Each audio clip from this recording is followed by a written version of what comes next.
The ATV passed again, kicking up dust over the swaying trees that struggled to stay upright.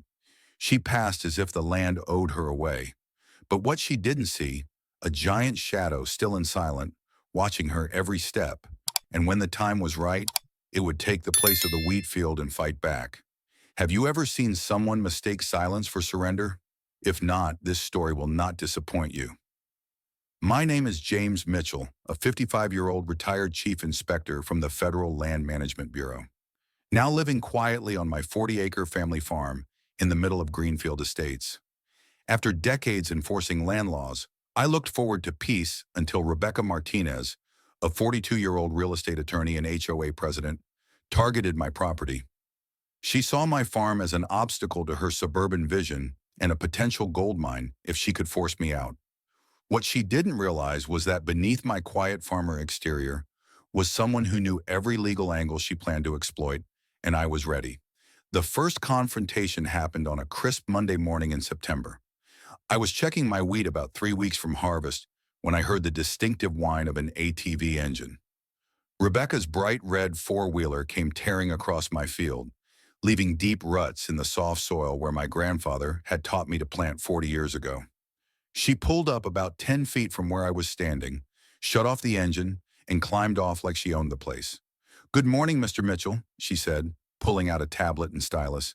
"I'm conducting my weekly security patrol and noticed several code violations on your property."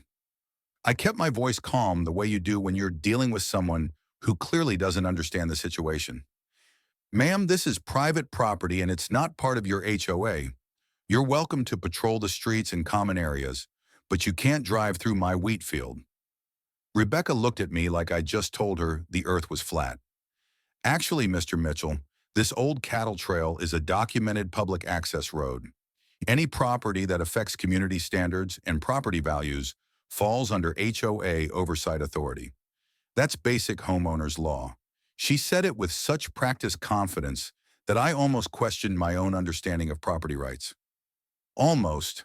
I need to see that documentation," I replied, but Rebecca was already taking photos of my fence line, my equipment shed, and even Ferdinand grazing peacefully in his pasture. Fence height violation, maximum 6 feet in residential areas, inappropriate agricultural signage visible from community roads. Livestock creates odor and noise disturbances affecting neighbors' property values. She rattled off violations like she was reading from a well-rehearsed script, making notes on her tablet after each one. "You'll receive formal notification within 48 hours, along with information about bringing your property into compliance." With that, she climbed back on her ATV and roared off across my field, leaving fresh tire tracks through wheat that represented months of work and thousands of dollars in potential income. That afternoon, I drove to the county records office and spent 3 hours researching the property boundaries, easement records, and historical surveys of my land. What I found confirmed what I already knew. There was no public access road across my property, no easement that gave anyone the right to cross my land, and absolutely no legal authority for the HOA to regulate anything that happened within my property lines. The cattle trail Rebecca had mentioned was exactly that, a path my grandfather had worn down, driving cattle between pastures, entirely contained within our family's land boundaries. But I also discovered something interesting in the development records for Greenfield Estates. The original environmental impact study for the housing development had specifically noted that the Mitchell farm would remain as private agricultural land, providing a natural buffer zone between the residential area and the state highway. By Thursday of that first week, I'd received 3 separate violation notices, each one more elaborate and threatening than the last. The first cited my fence for being inappropriately high for a residential neighborhood. Apparently, my 40-year-old cattle fence violated subdivision standards that had been written for houses built on quarter-acre lots. The second complained about my private property signs being aggressive and unwelcoming to community members, suggesting I replace them with more neighborly signage that promotes community cohesion.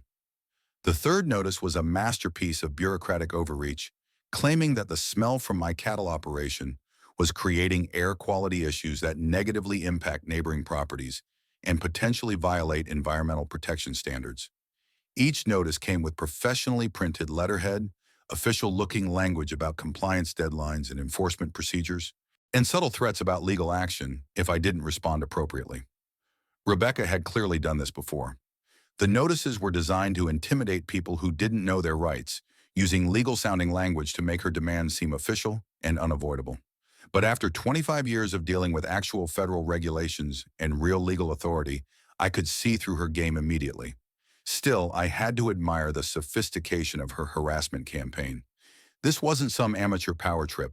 Rebecca was running a professional operation designed to break down resistance through paperwork and persistence. The second week brought Rebecca's campaign to a whole new level. She organized what she called a community standards workshop and sent a formal invitation to every household in Greenfield Estates, including mine. The invitation was beautifully designed, printed on heavy cardstock, and written in the kind of diplomatic language that made her sound like a reasonable community leader trying to address a difficult situation. Join us for an important discussion about maintaining property values and community standards in our neighborhood. We'll be addressing concerns about agricultural operations in residential areas and exploring solutions that work for everyone. I didn't attend the meeting, but Eleanor Patterson, who would later become one of my most valuable allies, did, and she filled me in on what happened. Rebecca had set up a PowerPoint presentation with photos of my property, including close-ups of my cattle, my equipment, and even my house, which she'd apparently taken while trespassing on my land. She talked about how non-conforming agricultural operations were affecting property values throughout the community, using carefully selected statistics about home sales and market analysis to support her argument. "I'm not saying Mr. Mitchell is a bad neighbor," Rebecca had told the crowd of 40-some residents, "but we have to consider the impact of his choices on the investments of 200 families who chose to live in Greenfield Estate." Eleanor told me that several neighbors had asked reasonable questions about my legal rights and whether the HOA actually had authority over my property. Rebecca's responses were masterful. She never claimed to have legal authority over my land, but she talked about community standards and neighborly cooperation in ways that made me sound unreasonable for not volunteering to comply with her demands. She mentioned that she'd been trying to work with Mr. Mitchell, but that I had been uncooperative and resistant to finding mutually beneficial solutions. By the end of the meeting, she'd successfully painted me as a stubborn holdout who was selfishly prioritizing his own interests over the well-being of the entire community. The psychological pressure campaign that followed was both sophisticated and relentless. Rebecca began organizing what she called community walks that somehow always ended up at the edge of my property. Groups of neighbors would gather at the corner where the subdivision road met my fence line, and Rebecca would lead them on educational tours about property values, community standards, and the importance of neighborhood cooperation. They never technically trespassed on my land, but they'd stand just outside my fence, taking photos, making loud comments about the unfortunate situation with my property, and discussing how much nicer the neighborhood would be if my land were developed into something more appropriate. These walks happened 3 or 4 times a week, always at different times of day, and always with different groups of neighbors. Rebecca was methodically introducing every resident of Greenfield Estates to what she called the Mitchell problem, making sure that everyone in the community saw my farm as an obstacle to their property values and quality of life. She'd point out how my cattle fence blocked the view from certain houses, how the smell from my farm was strongest when the wind blew from certain directions, and how much more attractive the area would be with proper landscaping and community amenities instead of agricultural structures. But Rebecca's master stroke was involving government agencies in her harassment campaign. During the third week, I received a call from the county agricultural inspector who explained that someone had filed a complaint about my livestock operation. The complaint claimed I was running an unpermitted commercial cattle operation that posed environmental and health risks to nearby residential properties. I spent an entire morning walking the inspector through my property, showing him records that proved my grandfather had registered the land for agricultural use in 1923, decades before the surrounding area was even zoned for residential development. The inspector was apologetic but thorough, explaining that he was required to investigate every complaint, even ones that seemed frivolous. "Between you and me, Mr. Mitchell," he said as we finished the inspection, This complaint reads like it was written by someone with legal training who knows exactly which phrases to use to trigger a mandatory investigation. Most people don't know the specific language about environmental impact on adjacent residential properties or compliance with current agricultural licensing requirements. Whoever filed this knows the system. The inspection found absolutely no violations, but it cost me a full day of work and added an official government file to what Rebecca was building into a pattern of documented problems with my property. The health department visit came next, triggered by complaints about waste runoff and groundwater contamination from my cattle operation. Again, the inspector was professional, but clearly frustrated at having to respond to what he called obviously retaliatory complaints. My farm had been operating under the same environmental guidelines for decades with regular water testing and waste management procedures that exceeded county requirements. But Rebecca had filed the complaint using specific technical language about nitrogen levels and water table contamination that required a full environmental assessment complete with soil and water samples that took 2 weeks to process. Week 4 brought the kind of escalation that made me realize Rebecca wasn't just trying to annoy me into compliance. She was building a comprehensive legal and social case designed to force me off my land entirely. The morning started with a knock on my door at 6 a.m. I opened it to find a process server with a thick envelope of legal documents that was interfering with her neighbors' quiet enjoyment of their properties and causing measurable financial harm through reduced property values. The lawsuit was a masterpiece of legal harassment, combining real law with creative interpretation in ways that would be expensive and time-consuming to fight. Even though I was confident I'd eventually win, Rebecca was claiming that my cattle created noise pollution, that my farming equipment violated neighborhood noise ordinances, that my property attracted pest animals like coyotes and wild pigs that threaten neighborhood pets, and that the agricultural use of my land was incompatible with the residential character of the surrounding area. She was asking for $50,000 in damages and a court order requiring me to bring my property into compliance with community standards or cease agricultural operations entirely. But the real gut punch came with the environmental impact assessment that Rebecca had commissioned from a private consulting firm. She'd hired professionals to document every aspect of my farming operation that could potentially be framed as harmful to the surrounding residential area. The report was 43 pages long, complete with photographs, soil analysis, air quality measurements, and a detailed analysis of how my cattle operation was allegedly affecting everything from local wildlife patterns to the aesthetic character of the neighborhood. It was thorough, professional, and expensive, the kind of document that costs tens of thousands of dollars to produce and that most people don't have the resources to fight. Reading through the environmental report, I began to understand the scope of Rebecca's plan. This wasn't about HOA fees or neighborhood compliance. She was systematically building a legal case that would force me to sell my land, probably at a significant loss, to someone who would develop it according to her vision. The report concluded that my 40-acre farm was incompatible with surrounding residential land use and recommended that the property be transitioned to uses more appropriate for the community context. In plain English, Rebecca was using environmental law, nuisance law, and community pressure to steal my family's land. The final straw came on a foggy Thursday morning in early October. I woke up to check on my wheat field, now just 2 weeks from harvest, and found it destroyed. Someone had driven an ATV through the standing grain in a deliberate pattern that spelled out, "Move out," in letters you could read from a quarter mile away. 3 months of work, thousands of dollars in seed and fertilizer, and the anticipation of my best harvest in years, all destroyed in a single night of vandalism. But Rebecca wasn't finished with her message. An hour after I discovered the damage, she arrived with a camera crew and 2 newspaper reporters. She'd somehow arranged for media coverage of what she was calling a community meeting about property rights and neighborhood standards.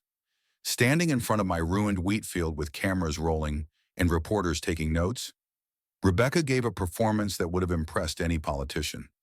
This situation represents exactly why we need stronger community standards and better cooperation between property owners, she said, gesturing toward the destruction behind her. When some people prioritize their individual interests over community well-being, everyone suffers. Mr. Mitchell's refusal to work with his neighbors has created the kind of tension and conflict that nobody wants in their neighborhood.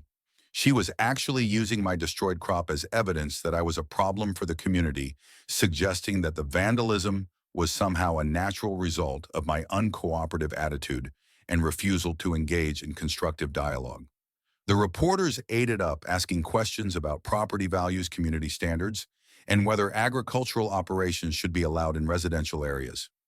Rebecca answered every question with the kind of polished talking points that made her sound reasonable and me sound like a stubborn obstacle to progress. Watching her turn my ruined livelihood into propaganda for her cause, I realized that underestimating Rebecca Martinez had been a serious mistake. That night, sitting in my kitchen staring at the ruins of my wheat field, I made a decision that would change everything. For 25 years, I'd been the federal inspector that developers' lawyers and corrupt officials feared most. A man who knew every database, every regulation, and every loophole in American land law. I'd been treating this like a neighborly dispute, but Rebecca had declared war. Time to remind myself who I used to be and what I was still capable of doing. I fired up my laptop and logged into federal systems I hadn't accessed in 2 years, using credentials that were still active, thanks to my consulting contract with the Bureau. What I found in the first hour of searching made my hands shake with a combination of rage and excitement. The entire Greenfield Estates development had been built on land with unresolved federal ownership disputes dating back to 1978. A series of bureaucratic errors and incomplete paperwork transfers had left the legal title to over 300 acres in a kind of administrative limbo where multiple parties could claim ownership, but none had clear, undisputed rights. More importantly, Rebecca knew about it. Her name appeared on dozens of documents related to what the files called complex title resolution procedures for the Greenfield Estates development. But the real bombshell was buried in a folder of scanned contracts that I almost missed. Rebecca had signed an agreement to sell 15 acres of available expansion land to Morrison Development Group for $2.3 million. The contract was dated just 6 weeks ago, and it specifically included my 40-acre farm as part of the land package being offered for sale. Rebecca was trying to sell property that she didn't own, had never owned, and had no legal right to control. She wasn't just harassing me to get me out of the neighborhood. She was planning to make millions of dollars by stealing my family's land. The scope of Rebecca's fraud became clearer as I dug deeper into the federal records. She'd been working with Morrison Development for over 2 years, helping them identify properties throughout the region that could be acquired through what the documents called administrative pressure and community standards enforcement. My farm wasn't her first target. It was just the latest in a series of properties that Rebecca had helped Morrison acquire by making life unbearable for the current owners. The federal database showed similar patterns of harassment, legal pressure, and forced sales in 3 other communities where Rebecca had served as an HOA board member or legal consultant. The next morning brought an unexpected ally who would prove crucial to exposing Rebecca's crimes. David Martinez knocked on my door at 6 a.m., looking like he hadn't slept in days and carrying a cardboard box filled with documents. "Mr. Mitchell," he said, his voice shaking with exhaustion and anger. "I think my wife has lost her mind, and I need your help to stop her before she destroys both our lives."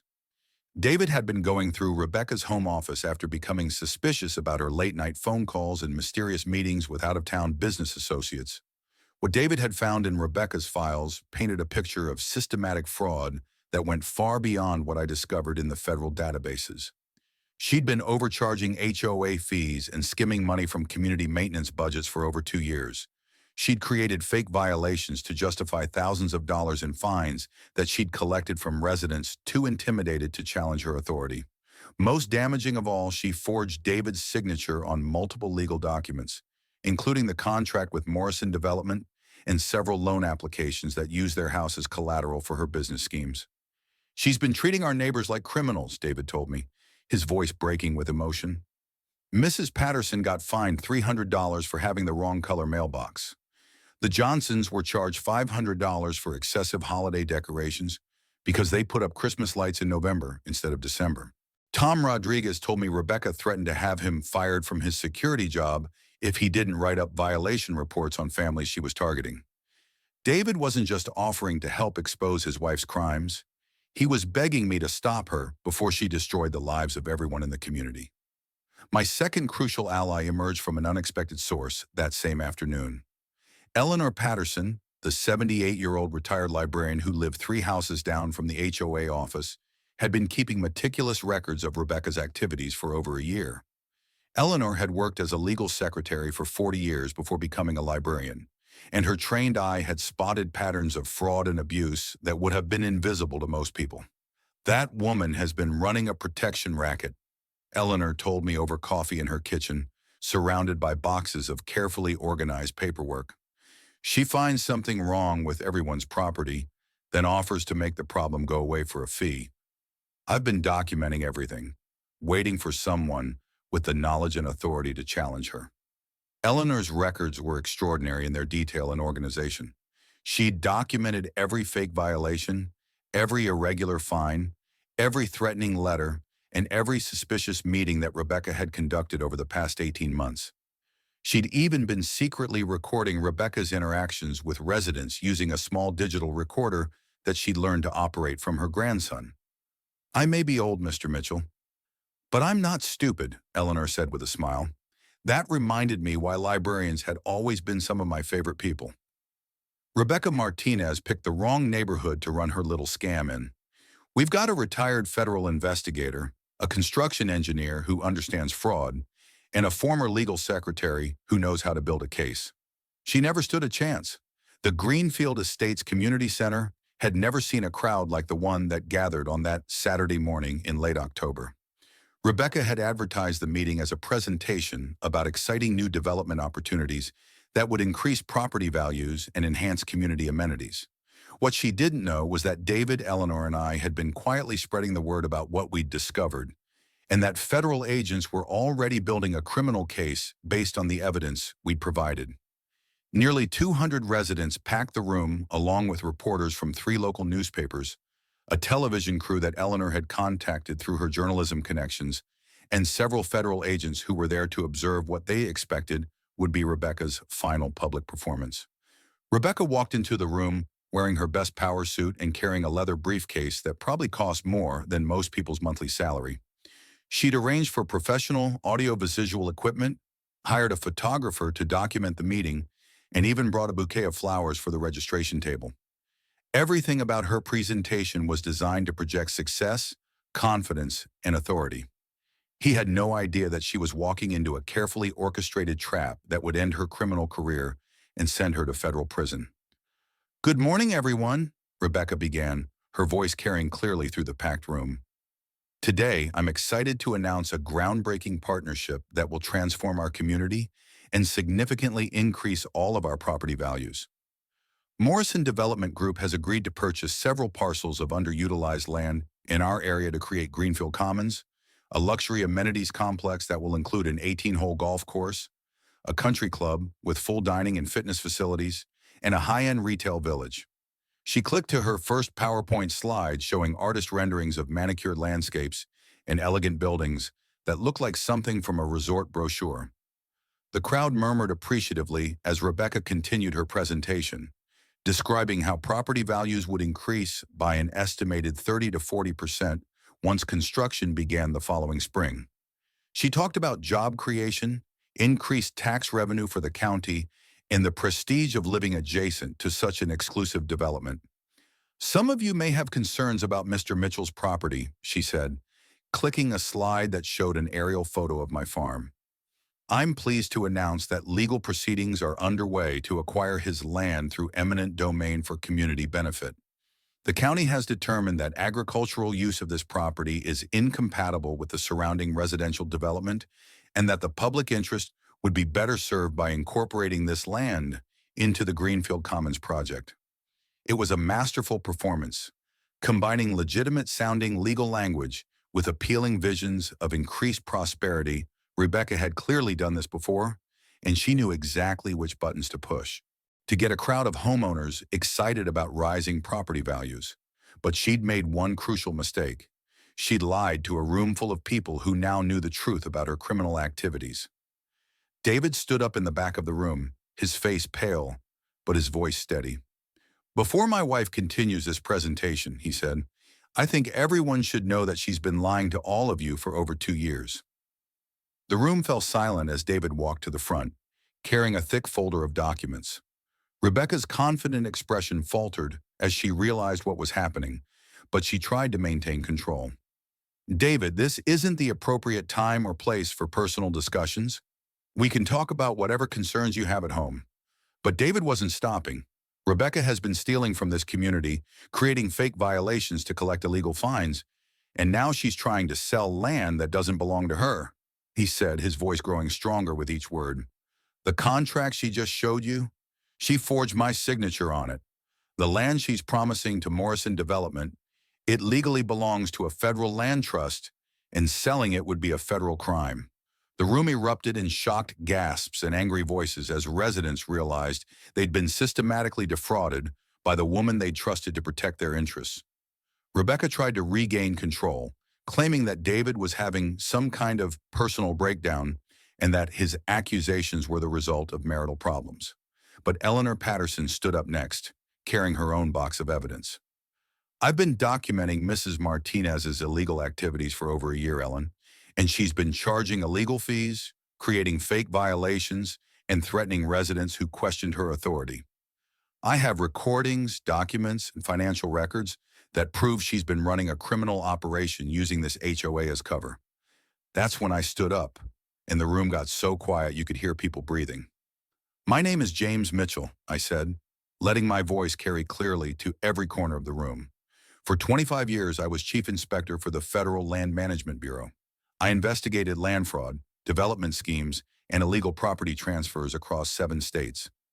Everything Rebecca Martinez just told you is based on lies, forgery, and criminal fraud, and I can prove every word of it. I clicked to my own PowerPoint presentation showing official federal land records, banking documents, and contracts that expose the full scope of Rebecca's criminal enterprise. The evidence I presented was overwhelming and undeniable. Federal land records proved that Rebecca had no legal right to sell or develop my property. Banking records provided by David showed systematic theft from HOA accounts. Video footage from my security camera showed Rebecca vandalizing my wheat field and trespassing on my property. Testimony from Eleanor documented a pattern of harassment and extortion that had victimized dozens of residents. But the moment that sealed Rebecca's fate came when Agent Sarah Chen from the FBI's White-Collar Crime Division stood up in the audience and identified herself. Mrs. Martinez, Agent Chen said, her voice carrying the unmistakable authority of federal law enforcement. You're under investigation for mail fraud, wire fraud, conspiracy to commit real estate fraud, and multiple violations of federal racketeering statutes. Based on the evidence we've reviewed, we'll be executing search warrants on your home and office on Monday morning. I strongly advise you to contact an attorney immediately. The room erupted in shocked gasps and angry voices as residents realized how thoroughly and systematically they'd been victimized by someone they trusted with their community's welfare.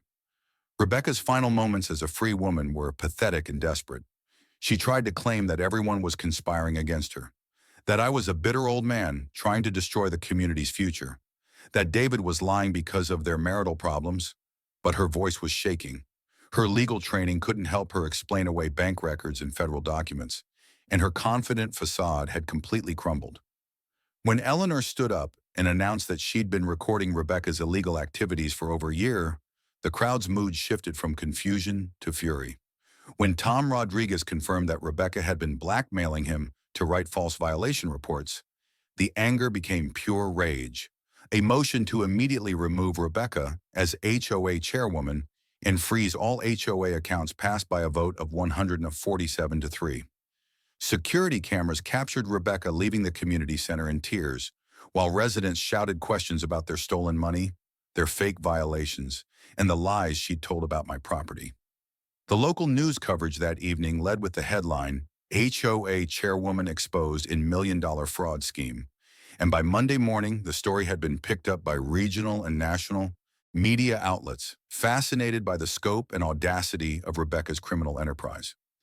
8 months after that confrontational October morning, Rebecca Martinez stood in federal court, pleading guilty to multiple counts of mail fraud, wire fraud, conspiracy to commit real estate fraud, and violating federal racketeering statutes. The woman who had terrorized an entire community with fake violations and illegal fees was now facing up to 20 years in federal prison. Judge Patricia Williams didn't mince words during the sentencing hearing.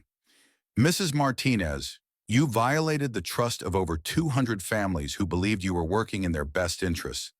Instead, you were systematically stealing from them while planning to sell their community out from under them for your personal profit.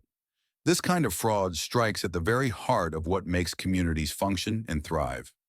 Rebecca received 12 years in federal prison, followed by 5 years of supervised probation, and was ordered to pay full restitution of over $600,000 to the Greenfield Estates community. Her law license was permanently revoked. Her assets were seized to pay restitution, and she was banned from serving in any HOA leadership position for life. The Morrison Development Group faced their own federal investigation and were eventually convicted of conspiracy and bribery in connection with Rebecca's scheme. The company was dissolved, its executives went to prison, and their planned luxury development became a cautionary tale studied in law schools and business ethics courses. David Martinez, who had shown extraordinary courage in exposing his wife's crimes despite the personal cost, was elected as the new HOA chairman by unanimous vote. His first act was to establish a completely transparent governance system where all financial records were public, all major decisions required community votes, and no single person could make unilateral changes to community rules. The monthly HOA fees dropped from $200 to $50 per month, covering only basic maintenance and insurance. The community voted to eliminate over 80% of Rebecca's arbitrary rules, keeping only regulations that genuinely protected property values and safety. What had once been an oppressive system of petty tyranny became a model of democratic community governance that other neighborhoods throughout the state began copying. David worked with local government officials to establish new oversight requirements for HOAs, ensuring that the kind of systematic fraud Rebecca had perpetrated couldn't happen again. The Mitchell Act, named after my role in exposing the corruption, now requires all HOAs in the state to undergo annual independent audits, make their financial records publicly available to community members, and submit to regular oversight by county officials. The federal investigation led to broader reforms in HOA oversight throughout the region and helped expose similar fraud schemes in communities across 3 states. Real estate attorneys who serve as HOA board members must now disclose all potential conflicts of interest and submit to additional professional oversight. Federal prosecutors used Rebecca's case as a template for investigating other corrupt HOA officials, leading to dozens of additional prosecutions and millions of dollars in recovered stolen funds. What started as one woman's harassment campaign against a stubborn farmer had grown into a nationwide reform movement that protected thousands of homeowners from similar abuse. My 40-acre farm became an unexpected symbol of property rights and community resistance to corruption. The wheat field that Rebecca had destroyed was replanted and produced the best harvest in 25 years, yielding enough grain to cover my legal expenses and fund a scholarship program for local high school students planning to study agriculture or law. Bird and my prize bull became something of a local celebrity. Children from the neighborhood would ask their parents to drive by the farm just to see the famous bull who had helped stop the bad lady. Local tour groups began including my farm on their routes, and I started giving talks about property rights and community activism to interested visitors. The community voted to rename the main road Mitchell Boulevard, and they erected a historical marker explaining how a retired federal inspector had saved their neighborhood from fraud and corruption. The marker includes a bronze plaque with Ferdinand's image, and the inscription, "Sometimes the best defense against those who abuse power is simply refusing to be moved." Local law schools began using the case as a teaching tool, and I was invited to speak at conferences about property rights, community governance, and the importance of standing up to corruption. The case became required reading in several criminal justice programs and was featured in a documentary about HOA abuse that won several journalism awards. But the most satisfying change was the transformation of the community itself, where Rebecca had created fear, suspicion, and division through her reign of terror. David's leadership fostered cooperation and genuine neighborly support. The HOA budget that had once funded Rebecca's harassment campaigns now supported community gardens where families grew vegetables together, holiday celebrations that brought the whole neighborhood together, and a scholarship fund that had already helped 12 local students attend college. The same neighbors who had once cowered under Rebecca's arbitrary rules now worked together to create a place where families genuinely wanted to live and raise their children. Eleanor Patterson became the community historian, documenting the lessons learned from what everyone now called the Rebecca era and ensuring that future residents understood how important it was to maintain vigilance against corruption and abuse of power. Tom Rodriguez was promoted to community security director and established programs that actually made residents feel safer instead of surveilled, working with local police to create neighborhood watch programs and emergency response protocols that brought people together instead of dividing them. The community center that had once been the site of Rebecca's authoritarian meetings became a hub of democratic activity, hosting town halls, volunteer coordination meetings, and social events that celebrated the diversity and strength of the neighborhood. As I finish writing this story, 4 years have passed since that October confrontation that changed everything. Rebecca is serving her sentence at a minimum security federal prison in Arizona, working in the prison library and reportedly studying for a degree in social work. A career change that strikes me as both ironic and oddly hopeful. David has remarried to a wonderful woman named Sandra, who teaches elementary school and treats the community leadership role as a service rather than a throne. Their approach to HOA governance has become a model that other communities study and adopt, proving that neighborhoods can be managed democratically and transparently without sacrificing effectiveness or property values. The Morrison Development Group went bankrupt during the federal investigation, and its executives faced their own legal consequences that sent a clear message to other developers who might consider similar schemes.